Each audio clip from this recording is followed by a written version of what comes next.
নমস্কার নমস্কার এসে গেলাম। আজকে আছে কি বলবো? Fried rice. এটা কি? চিকেন কষা আর এই স্যালাড আর কি, পেঁয়াজ শসা টমেটো। হ্যাঁ, রোজ রোজ সেই মাছ আর মাছ, মাছ আর মাছ। তার থেকে নিষ্কৃতি পেতে ওয়েদারটা অনেক ভালো, তাই আজকে হয়েছে ফ্রাইড রাইস আর চিকেন কষা। দেখা যাক কেমন হয়েছে, চলুন।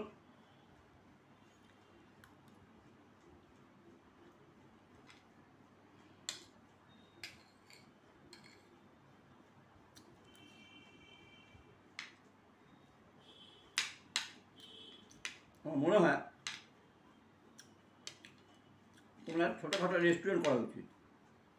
থ্যাংক ইউ বলার জন্য। ছোটোখাটো একটা রেস্টুরেন্ট করা উচিত, একটা ঘর খুঁজতে হবে। হ্যাঁ, খেলে মনে পড়ে নাকি? খাওয়া হয়ে গেলে তারপরে ভুলে যাবে, তারপরে ভুলে যাবে। কোনো সহৃদয় ব্যক্তি যদি একটা ঘর দেন একটা দোকান করার জন্য, হ্যাঁ, তাহলে তোমার গিন্নিকে ছেড়ে দিতে পারবে আর কি। তাহলে এই যে রান্না, এত সুন্দর রান্না হচ্ছে না আজকাল। 35 বছর ধরে এই করে, 35 বছর ধরেই হচ্ছে আর কি আজকাল নাকি।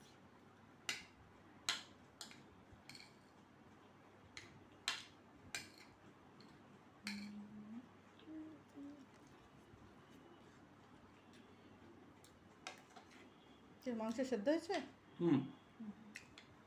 মাংস যদি সেদ্ধ না হয়, যদি চিবিয়ে চিবিয়ে খেতে হয়, তাহলে মাংস হলো? মাংস এক নয় গোটা থাকবে, কিন্তু গালে দিলে গলে যাবে। এই হচ্ছে মাংস, সে চিকেন হোক আর মাটন হোক।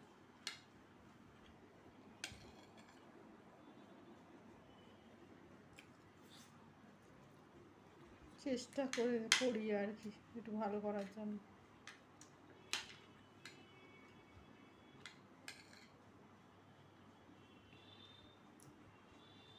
অনেক দিন লক্ষ্য করবেন, মাস তিনেকের মধ্যে, হ্যাঁ, যে ওই ভাত, মাছের ঝোল, চিংড়ি মাছ নাই, চাল আপনা নাই, এপনা তাপনা, এই আর ভাত। আজকে একটু হাটকে হয়েছে, তার থেকে আজকে একটু সরে গিয়ে এই ফ্রাইড রাইস আর চিকেন কষা, আর সত্যিই ভালো হয়েছে।